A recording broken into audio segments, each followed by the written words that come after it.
साथियों नमस्कार। Basic education संबंधित इस चैनल में आप सभी का स्वागत है। आज हम बात करेंगे विद्यालय तैयारी मॉड्यूल के अंतर्गत कक्षा 1 में 12 सप्ताह के गतिविधि कैलेंडर के संचालन के संबंध में। साथियों, जैसा कि नाम से स्पष्ट है, विद्यालय तैयारी कार्यक्रम या स्कूल रेडनेस प्रोग्राम ऐसा कार्यक्रम है जो पूर्णतया गतिविधि आधारित है और जिसका उद्देश्य है कि कक्षा 1 व आंगनवाड़ी के 5 से 6 आयु वर्ग के बालक भाषा एवं गणित के आधारभूत संक्रियाओं की समझ विकसित करने हेतु तैयार हो सके। अगर इस कार्यक्रम के समय सारणी को हम देखते हैं तो पाते हैं कि 1 से 20 अप्रैल तक कक्षा 1 में बच्चों का नामांकन करते हुए चहक कार्यक्रम के अंतर्गत अभिभावकों का उन्मुखीकरण करना है। इसके बाद 25 अप्रैल से 14 मई तक कक्षा 1 में विद्यालय तैयारी गतिविधि कैलेंडर में दिए गए सप्ताह प्रथम द्वितीय तृतीय की गतिविधियों का संचालन करना है। फिर ग्रीष्मावकाश के बाद 16 जून से 25 जून के बीच में 3 सप्ताह की गतिविधियों का दोहराव करना है। फिर 27 जून से 30 जुलाई तक गतिविधि कैलेंडर के चौथे से 8वें सप्ताह और 1 अगस्त से 27 अगस्त तक गतिविधि कैलेंडर के 9वें से 12वें सप्ताह की गतिविधियों का संचालन करते हुए बच्चों को एक निश्चित समझ की ओर ले जाना है। तत्पश्चात 1 सितंबर से 15 सितंबर के बीच प्रगति आकलन करते हुए अभिभावकों के साथ चहक के द्वितीय स्तर का क्रियान्वयन करना है। इस कार्यक्रम के सफल संचालन हेतु प्रधानाध्यापक महोदय सर्वप्रथम स्कूल रेडनेस हेतु प्रशिक्षित शिक्षक को कक्षा 1 हेतु नोडल के रूप में नामित करेंगे। अब कक्षा 1 में अध्यापन का कार्य स्कूल रेडनेस हेतु प्रशिक्षित शिक्षक ही करेंगे।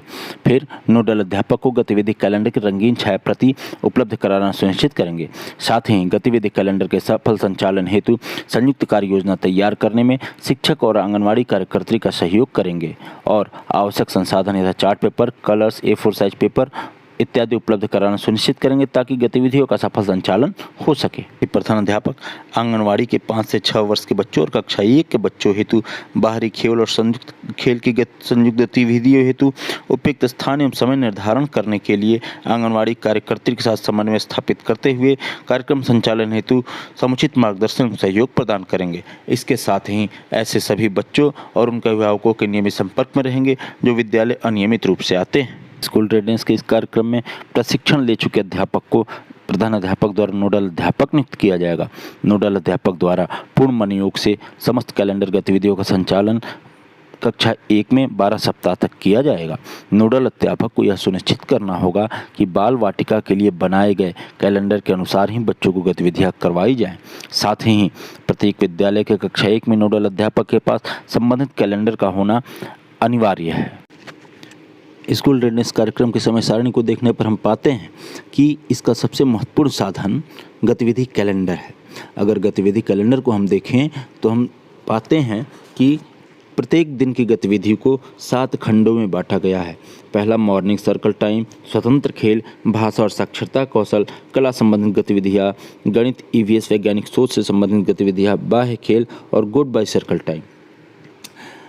इन सभी में जो जो गतिविधियाँ हमें करानी है वह सभी स्पष्ट रूप से आपके कैलेंडर में दिया गया है। जैसे मॉर्निंग सर्कल टाइम की अगर हम बात करें तो मॉर्निंग सर्कल टाइम में स्वागत, प्रार्थना, व्यायाम, स्वास्थ्य जांच, मुक्त बातचीत इत्यादि की गतिविधियाँ आपको करानी है।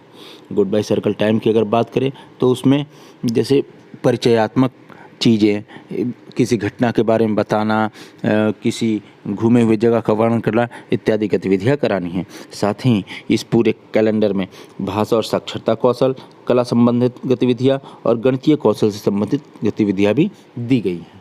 कार्यक्रम में हमें छात्रों के सतत आकलन पर भी विशेष ध्यान देना है। साथ ही पूरे कार्यक्रम का अभिलेखन भी करना है।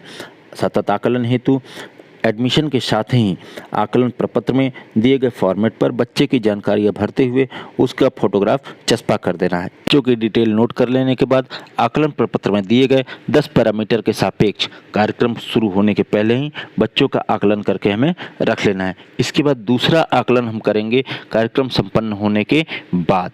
तैयारी अभियान में कार्यक्रम के संचालन के साथ साथ अभिलेखन पर भी ध्यान देना है। हर दिन के लिए एक पेज पर आपको पूरी की पूरी गतिविधियों का लेखा जोखा रखना है और साथ ही आपको यह भी लिख के रखना है कि कितने बच्चों ने प्रतिभाग किया और जिन्होंने नहीं किया उसका क्या कारण था। इस प्रकार पूरे कार्यक्रम का संचालन करते हुए कार्यक्रम के बाद आपको बच्चों का फाइनल आकलन करते हुए उनके अभिभावकों को बुलाकर उनके प्रदर्शन के बारे में उनसे बात करनी है, चर्चा करनी है और उसके बाद विषयगत चीज़ों की बात शुरू होगी।